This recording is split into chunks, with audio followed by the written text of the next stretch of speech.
On today's show, the Houston Rockets losing their track meet with the Indiana Pacers despite a pair of incredible games from Jalen Green and Amen Thompson. We're going to discuss the problems with some of Ime Udoka's lineups, as well as the lack of offensive hierarchy for this team. It's all coming up right here at Locked On Rockets. This is Mission Control, Houston. Ignition sequence start. Throw it up to Jalen Green. Sengun here in the short row. Oh my, that's the no look. Jabari for three and the win. Yeah! Look at Tari, Eason. Here comes Tari. No! T-minus 15 seconds. Guidance is internal. The Houston Rockets select Amen Thompson and Cam Whitmore. One thing I have never done is not made the playoffs, and so we want to take that step here as well. 6, 5, 4, 3, 2, 1.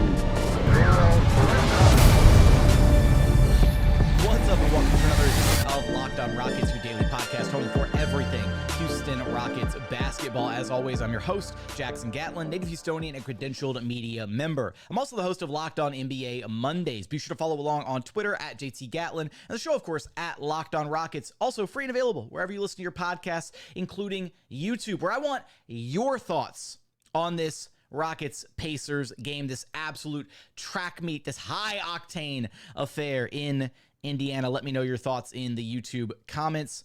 Now, today's episode is brought to you by Game Time. Download the Game Time app, create an account, and use code LOCKEDON for $20 off of your first purchase. And as always, thank you so much for making Locked On Rockets part of your day every single day, whether it's on your way to work, on your lunch break, in the gym. Thank you for being an everydayer and making the show part of your day every single day. 132-129 loss in Indiana. This game was insane. This was one of the most fast-paced, highest scoring, no defense being played games that I've seen in a minute. Possibly the most high-powered game we've seen all season from the Rockets. Easily one of their best offensive performances all season. I did the math on this and I didn't write it down because I'm an idiot. 5 there, 1, 2, 3, 4, 5, 6, 11 players scored in double figures in this game. 5 for the Rockets, 6 for the Pacers. I don't remember the last time I saw that happen. Multiple 20-point games across the board. It was an insane offensive showcase between these two teams. And the Rockets were right there, man. They were so close to being able to win this game. Shout out to Jalen Green for his uber efficient offensive performance in this game. A 30-piece on 12 of 21 shooting. Had the clutch three-pointer late in regulation in this one to give the Rockets, to pull the Rockets within 3, make it a single possession game. Jalen was fantastic in this one. Want to talk about his performance later, as well as Amen Thompson, who also had some incredibly clutch moments defensively late in this game to keep the Rockets alive and giving them a chance to try and win this one, to try and steal this one on the road. I definitely want to spend a little bit of time talking about Jalen and Amen later in the show, but I want to start with why I think the Rockets lost this game, and it comes down to Ime Udoka and his lineup decisions over the course of this game, but especially on that final possession, the final defensive possession, where he elected to have Jeff Green out there, Aaron Holiday, Jeff Green, Dillon Brooks, Jabari Smith Jr., and Amen Thompson was the final defensive lineup that Ime Udoka opted to go with. And that was the lineup that was the possession, I should say, where Tyrese Halliburton was able to take Jeff Green off the dribble on a switch and score on a drive, pushing the lead up to 5 and giving the Indiana Pacers plenty of breathing room. And on the subsequent possession, the Rockets got not 1, not 2, but 3 good looks at a three-pointer to try and close the gap. First Jabari, then 2 back-to-back from Dillon Brooks, and they were unable to sink any of them. So then they settled on what was, I believe, the 3rd or 4th offensive rebound on that very possession, where Alperen was able to tip the ball in, and that was the final field goal for the Houston Rockets, unfortunately. And at that point, it was kind of game over. They needed a 3, and they really needed a 3, and they needed a stop on the possession prior. And it was that lineup that I it wasn't just that lineup. It's the lineups over the course of the whole game. And we're going to unpack that here in a moment. But to me, one, maybe it had something to do with the fact that Jae'Sean Tate has had, his issues with foul trouble in the past, but I don't understand how you don't have Jae'Sean Tate out there in the closing moments when you're going with your defensive specialists lineup, whatever you want to call it, right? Where you're subbing out Sengun, you're subbing out Jalen, you're going with your strongest defenders. I don't know how you don't have Jae'Sean Tate in that lineup at the end of the game. And in that moment, Jeff Green looked every bit his age in that moment guarding Tyrese Halliburton. He didn't look like he could stay with him. He got completely burned at the end of regulation. And I have been incredibly impressed by what Jeff Green has done this season as a member of the Rockets, the role that he has played, but he was never supposed to be in this role where he is a full-time backup 5. That was not the role that the Rockets envisioned for him. I'm sure that's not the role that he envisioned for himself.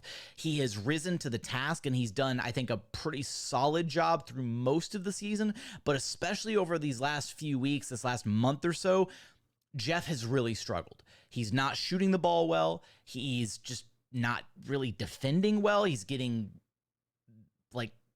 brutalized on the boards because he's just not a legitimate 5. And so when you have to match him up against other bigger legitimate 5s, the Rockets take a hit in the rebounding department. And I think that him being tasked with playing these minutes against legitimate bigs is taking a toll on him. So I don't want to blame Jeff Green because that seems unfair, but at the same time, again, I'm not going to blame Jeff Green. It's a lack of roster flexibility that has led the Rockets to this, right? It's the fact that Jock Landale's unplayable that has led the Rockets to having to lean on Jeff Green so heavily. But the larger issue here, and then when you look at more of the big picture issue here, is Ime Udoka's proclivity to run lineups that feature so many non-shooters at the same time. And when I talk about the non-shooters, I'm talking about Alperen Sengun, I'm talking about Amen Thompson, I'm talking about Jae'Sean Tate, I'm talking about Jeff Green, and to a lesser degree, Jalen Green and Dillon Brooks. Now, that's a weird one, right? Because you're like, well, Jalen Green and Dillon Brooks are shooters, right? But Jalen Green doesn't shoot well from 3, and Dillon Brooks, even though he's shooting well from 3, has a really slow release and is not the most, he can be a willing shooter, but he's also at times, he just slow release, a lot to do with, that's why I'm putting those guys in their kind of own category off to the side.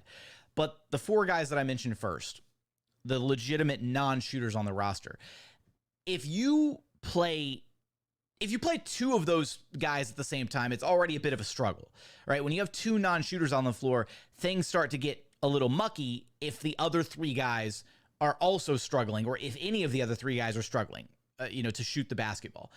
In this game specifically, Ime Udoka ran so many different lineups that featured 3 or more non-shooters at the same time that the Rockets offense struggled to get past those points. And the Pacers defense, even though it was non-existent for large portions of this game, it allowed them to key in on certain guys and to help off the guys that were non-shooters. When you have Amen Thompson and Jae'Sean Tate and Jeff Green all out there at the same time, then guys are going to help off those 3 guys. They're going to help and get to, cut off driving lanes, and they're going to help on the guys that are actual shooters like Aaron Holiday and Cam Whitmore. And there's not enough shooting in those lineups to justify Ime Udoka playing them, and there's not enough defense being supplied by those lineups to justify Ime Udoka playing them. So unfortunately, there's not really a big alternative right now because Fred VanVleet was injured.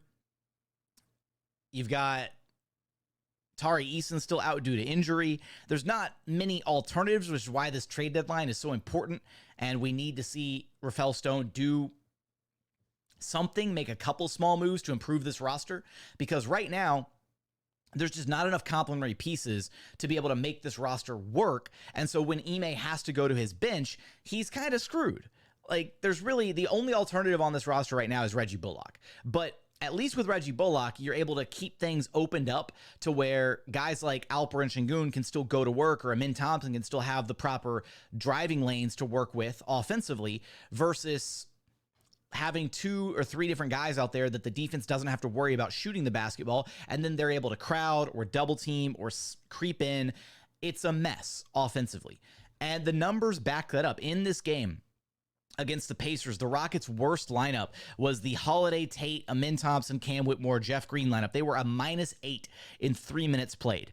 Their next worst lineup, Alperen, Sengun, Jae'Sean, Tate, Jabari Smith Jr., Amen Thompson, Cam Whitmore. So 3 non-shooters out there with Amen, Sengun, and Tate. And in 3 minutes played, they were a -6. So 2 different lineups leading to a -14 in a game that you lost by 3 because they just don't have the offensive spacing to really function properly. So I think that in addition to the final defensive lineup of the game that allowed Jeff Green to be matched up with Tyrese Halliburton, which I think was a huge mistake, as well as the lineups over the course of the game that have a clear lack of floor spacing and ability to function offensively, I think that's why the Rockets lost this game. So how do you improve that? If you're Ime, you got to stop relying on the guys that are non-shooters. You got to be able to stagger your rotations and only ever have, at most, 2 of those guys out on the floor at the same time. Now, I'm not going to sit here and do a huge lineup exercise. How could you possibly reshuffle the Rockets rotation? That's not my job. That's Ime's job. But he's got to find a way to figure it out. Maybe it involves playing Reggie Bullock some more. I know that Reggie's really struggled defensively, but there was no defense being played in this game. So you might as well go for it and put another shooter out there on the floor, somebody that can actually make the Pacers pay for the times where they helped off guys, cut off driving lanes, were doubling Alperen Sengun, or, sending a second man to stop Amen Thompson on his drives, whatever it was, right? So that's something that absolutely has to change for the Rockets, and it's got to change by Ime Udoka changing the way that he runs his lineups, as well as Rafael Stone getting this Rockets roster some help, be it a legitimate backup big man so that Jeff Green's minutes can be trimmed down, or some additional shooting for this roster, which is probably the Rockets' biggest need heading into the trade deadline. But coming up, I also want to talk about the clear lack of offensive hierarchy in this game. We'll get into some of the game flow, some of the individual performances. Definitely want to spend a little bit of time talking about Jalen Green and Amen Thompson, their fantastic performances in this game. We're going to get there in just one moment. First, today's episode is brought to you by eBay Motors.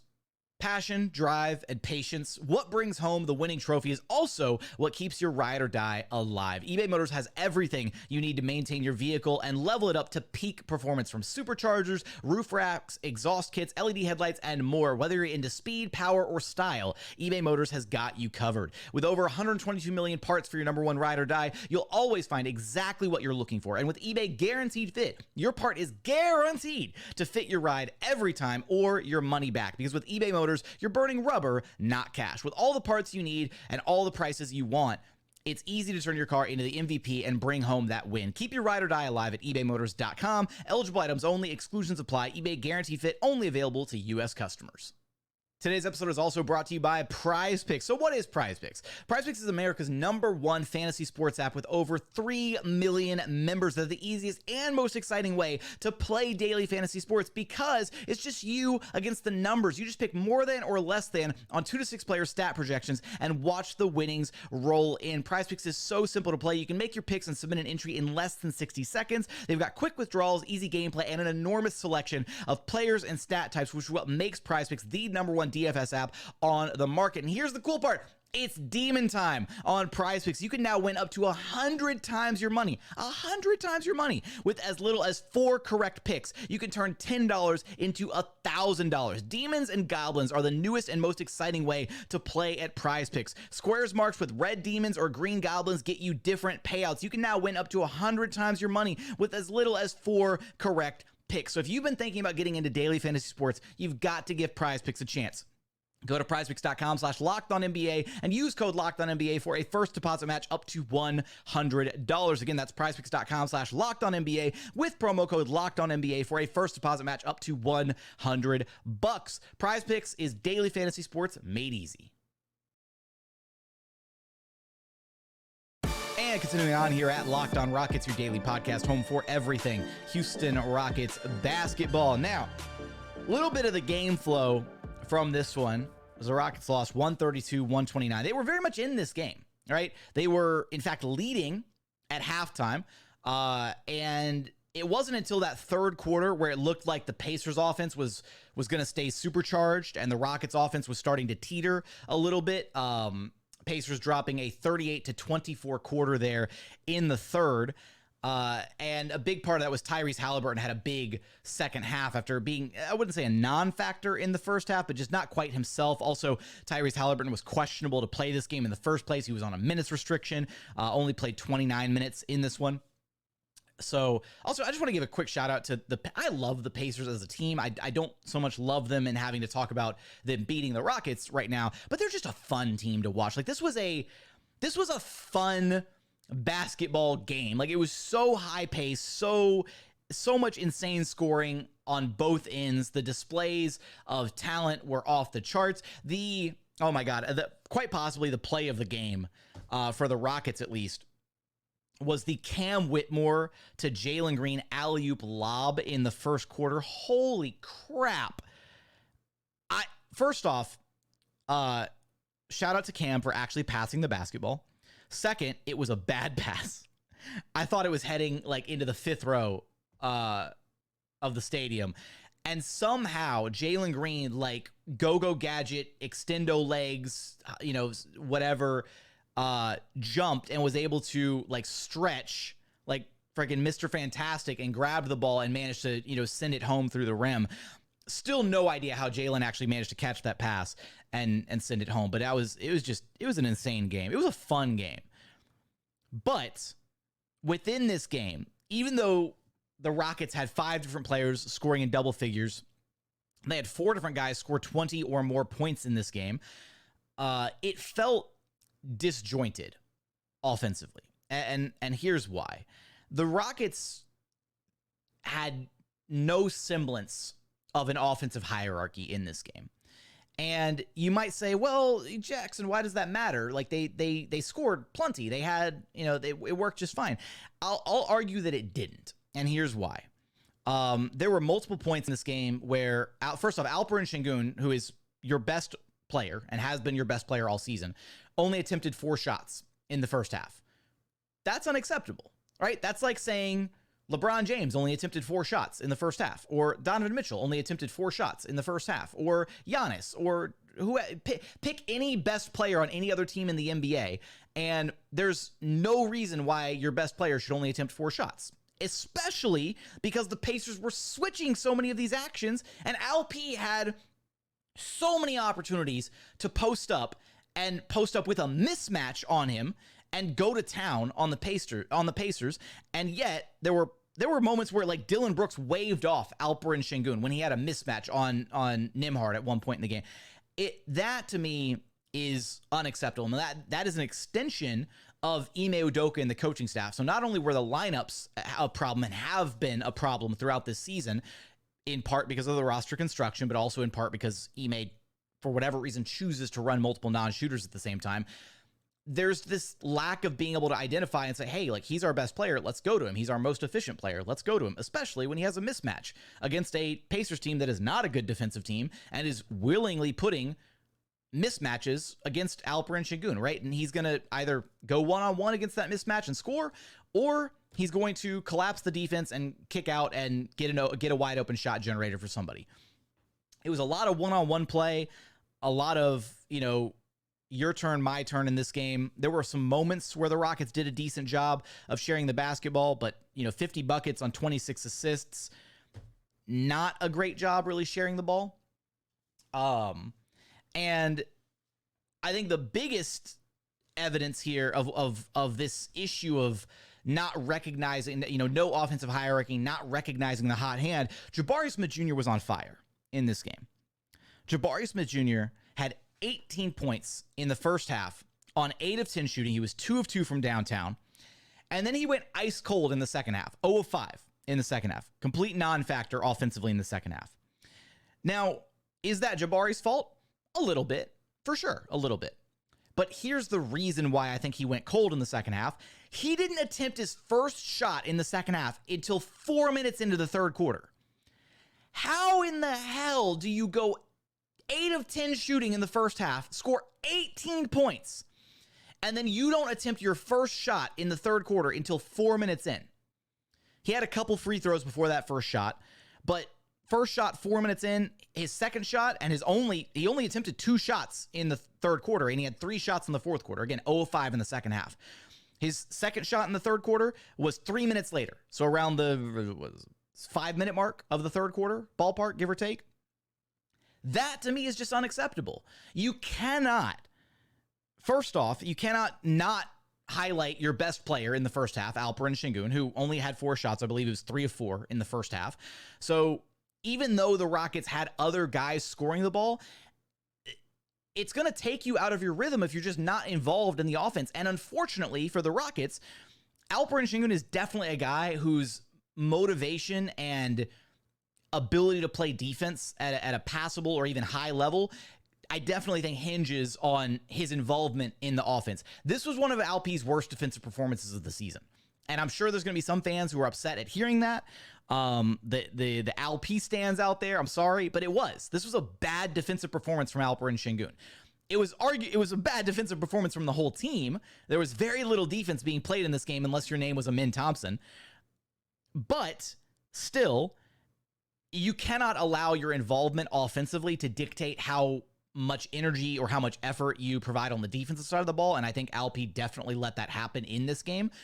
But conversely, you also, as the best player on the team, shouldn't be uninvolved in the offense. And that was a big part of not having Fred VanVleet out there on the floor. Nobody could throw Alp an entry pass into the post when he had mismatches.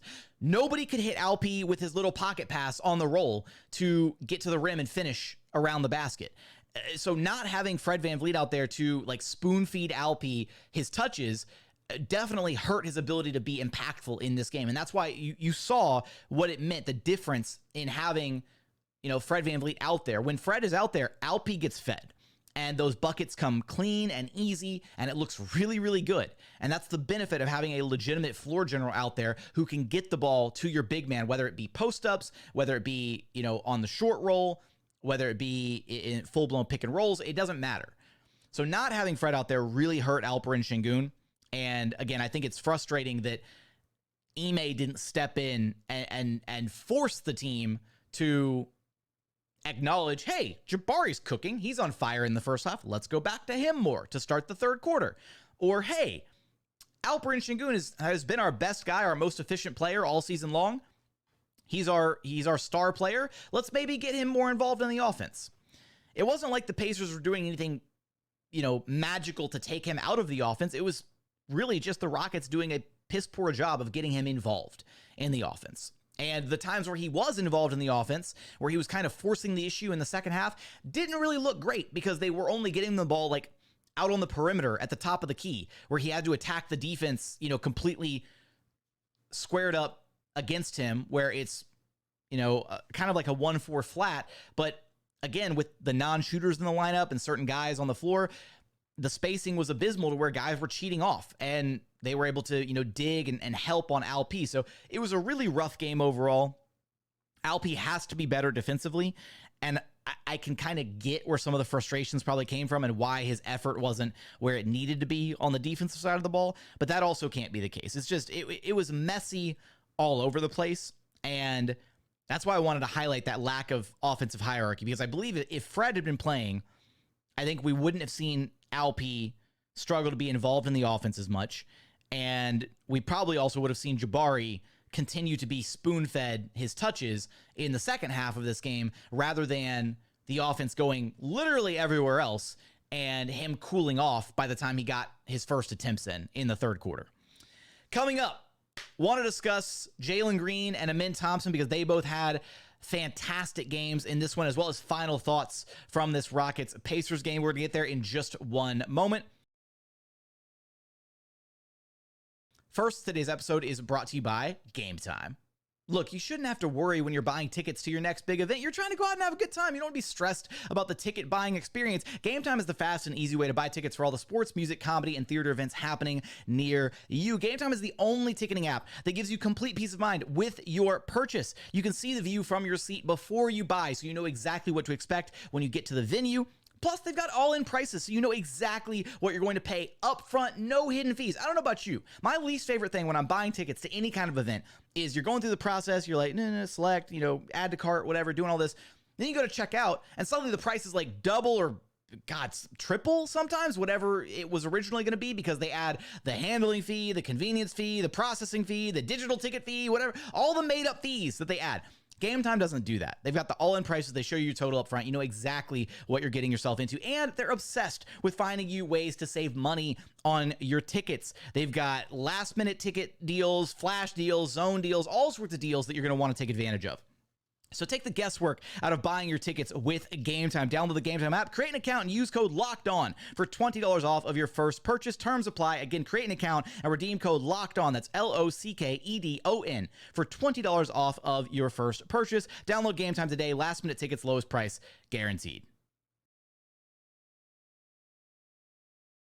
And final segment here at Locked On Rockets, your daily podcast, home for everything Houston Rockets basketball. Now, a bit of a self-plug here. I'm going to be doing, I was reached out to by Bleacher Report, and they asked me if I wanted to host a couple live streams on their app, on their platform. So I'm going to be doing a couple of those trade deadline-centric streams. There will be one Wednesday at noon Central Time, and then there will be another one Friday at 2:30 p.m. Central Time. So if you would be so inclined to tap in and check me out over there, it'd be a ton of fun.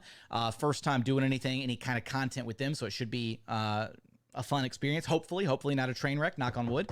But yeah, so we'll be talking a little trade deadline expectations, trade deadline preview, and then reacting to what happens at the trade deadline over there. But we're also going to be doing that right here at Locked On Rockets. Our very next episode with none other than the podfather himself, Ben Dubose, will be our LOR trade deadline preview. So be on the lookout for that one coming out either late Wednesday night or early Thursday morning. But let's talk a little Jalen Green and Amen Thompson, because out of this game, right, they were, highlighting the struggles, the issues with the lineups, all that stuff. There were some silver linings in this one, and that comes in the form of Jalen Green, who had yet another really stellar offensive performance, really all-around game from him scoring-wise. 30 points, 12 of 21 shooting. He was 3 of 5 from long distance, including that clutch three-pointer late in the fourth quarter to pull the Rockets within 3 to give them a chance to try and win this game before Tyrese Halliburton said, "Not today." 3 of 4 from the free throw line, 3 rebounds, 1 assist, 2 steals, 0 blocks. Did have 4 turnovers in this game. So for Jalen, one of the things that I was kind of hoping to see, and I'm not sure if we will now that it's, in our last episode, I talked about, will Ime start Amen Thompson, or is he going to go with one of Aaron Holiday or Cam Whitmore in the starting lineup instead? And he opted to go with Amen Thompson, and Amen had a fantastic game. We'll talk about him in a second. But what this does, though, is it takes away the ability for Jalen Green to be the lead guard, or exclusively the lead guard. I was hoping for maybe a stretch of games, a stretch of 4 or 5 games where we could see Jalen just operate uninhibited with no Fred VanVleet to just see what he has, right? Just let him run the show, let him be the lead guard, and see how he handles it. And in this game, his scoring numbers were solid. He was great. He had some really impressive drives, some really impressive finishes. The dude can't buy a foul call. It's the most egregious thing. Like, he drives and gets hit and receives contact and never gets a whistle. It's the actual worst. And this would have been the perfect Jalen Green game if he had his floor general, also setting up the offense. Now, he did have Amen Thompson, and Amen had 6 assists, and the Rockets collectively as a team, I think, did a decent job of, moving the basketball around a little bit during stretches of this game. But without Fred out there to be the floor general, I would have liked to see Jalen step up a little bit more as a playmaker in this game. Now, that's probably going to seem a little unfair. He had 30 points, right? Why are you asking him to do more? But that's kind of the expectation, is you want to be a lead guard, you want to be a star player one day, or at least that's the hope for Jalen Green. You've got to be able to step up. You're going to hold him to a higher standard. And we've seen him have games just against the Timberwolves. He had 7 dimes, and he looked really good as a playmaker in that game. But he also really struggled offensively in that one. So for Jalen, I was thoroughly impressed with his game. I would have liked to see him take on a bit more of the responsibility to kind of steer the offense, to guide the offense, to get Sengun involved, to make sure that Jabari stayed getting his touches in the third quarter, because Amen is still a rookie. And even though Amen was the point guard on the floor, I think Jalen, he's in year 3 now. He's got the chemistry with these guys. He's the consistent starter of the bunch. Jalen could have taken that upon himself to make sure that the other guys stayed involved. But again, I'm not going to harp on him too much for that. That seems, it's what I would have liked to see from him. And hopefully we'll still see, we'll still get more chances to see Jalen kind of embrace the lead guard role over these next few games. I also wonder if it says anything about Ime's trust in Jalen to be that lead guard, that he went with Amen Thompson as the Fred VanVleet replacement instead of Aaron Holiday or Cam Whitmore. That's probably reading way too much into it, but it's at least a thought that crossed my mind as we were watching this game in Rockets Watch. And I was like, you know what? Does it, maybe he, or maybe it just speaks to the confidence that Ime Udoka has in Amen Thompson, that he went with him as the starting guard instead of, say, the veteran in Aaron Holiday, who would be a bit more of a complementary fit with the rest of the starters, but I digress. Jalen was awesome in this game. He was absolutely fantastic. Had the lob early, had the clutch 3 late, had so many nice buckets in this one. Really found a way to get himself going and be really efficient in this game. He was a plus 12 in his 33 minutes played. And Amen Thompson. Watching Amen Thompson play defense is one of the craziest things ever, because he's such an impactful defender and he has so many highlight reel moments defensively. So late in this game, it was 2 minutes left in the game, 3 minutes left in the game. It was late in the clutch when he forced an over and back call on Andrew Nembhard, forcing the turnover and giving the Rockets an extra possession late in this game as they were clawing back in. Because this game was 129-119 with 3 minutes left to play. And the Rockets managed to hold the Pacers scoreless up until it was, what was it? They hit a free throw and then Halliburton hit his bucket to end the game.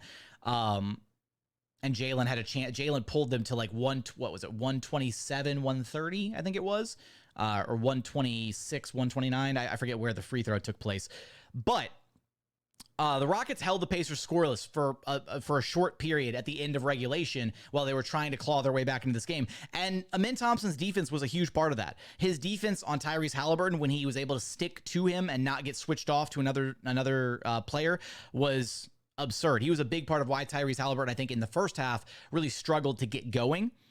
He also had there was one play where Halliburton drove the ball in and he looked like he had Amen Thompson beat, and Amen recovered and managed to block Halliburton, and the ball kind of ricocheted and it bounced off. I don't know if it bounced off Halliburton or another Pacers player, but it bounced off the Pacers somehow. And that was yet another possession late that Amen Thompson was able to manufacture, an extra possession for the Rockets. And that's not all that he was doing out there. Amen Thompson in this game, his second career double-double, but he had another double-double in his second career start. He had 13 points, 13 rebounds, 6 assists, and 3 blocks in his 34 minutes of run. He was 6 of 12 from the floor. He was 0 of 2 from three-point land and only 1 of 4 at the free throw line. So the shooting is a concern. I already highlighted the non-shooting players earlier in the podcast. The shooting is a concern with Amen, but he also had these insane offensive putbacks, tap outs for extra possessions. Amen Thompson had seven offensive rebounds in this game. His ability to find ways to be effective when he doesn't have the ball in his hands is going to be so key to his development as a player, because again, if he was just willing, and there were points, unfortunately, in this game where he was just stuck at the 3-point line and a defender was able to help out. There was one instance where I apologize, where Jabari drove the ball in from the wing and Amen Thompson was at the top of the key. And Amen's defender just completely ignored Amen and went and helped and cut off Jabari's drive right there with the nail help. And Jabari had no choice but to kick the ball out to the only open man, and that was Amen, and Amen had to settle for taking a wide open 3. So those moments need to be cut down on. And unfortunately for Amen, he's going to have to find a way to become at least a semi-reliable three-point shooter, because otherwise he's going to be a guy that's only effective when the ball is in his hands, or he's going to be an offensive liability when the ball isn't in his hands, because then defenses are going to game plan around just, hey, whoever's guarding him in, you're free safety, go blow up all the other plays. And the Rockets have worked around that by having him in play around the baseline in the dunker spot. He's able to attack the offensive glass. He's able to cut and be in position to score around the basket. And that works when you have other complementary floor spacers around him. But when you have Alperen Sengun, who's not a floor spacer, and at times, Jeff Green or Jae'Sean Tate out there as well, then it becomes mucky offensively to where then too many guys are able to cheat and help off of their assignments, and you don't have those same opportunities for Amen Thompson. So I loved what we saw out of him in this game. The first half was definitely better than the second half. First half, he had 4 assists, only 1 turnover. Second half, 2 assists and 3 turnovers? Oh, no, they edited the box score. Sorry. It was 4 turnovers. They must have changed that. Must have retracted one of them. But he was definitely a little bit better in the first half when it came to facilitating and getting guys involved. He had some nice passes. He had one very early, like a quick touch pass to the corner to Dillon Brooks. Just some great kind of spatial awareness from Amen Thompson. Loving what we're seeing out of him. So a couple silver linings from this Rockets loss to the Pacers, a loss that could have and maybe should have been a win if a few things had gone differently, if Ime had trusted some different lineups out there on the court. But with that, I want your thoughts from this Rockets-Pacers game. Let me know how you feel about this one. Give me your thoughts, whether you're listening via podcast, watching on YouTube. Drop your thoughts in the YouTube comments. But as always, thank you so much for watching. Thank you so much for listening. We look forward to having you back right here at Locked On Rockets, your daily podcast home for everything Houston Rockets basketball.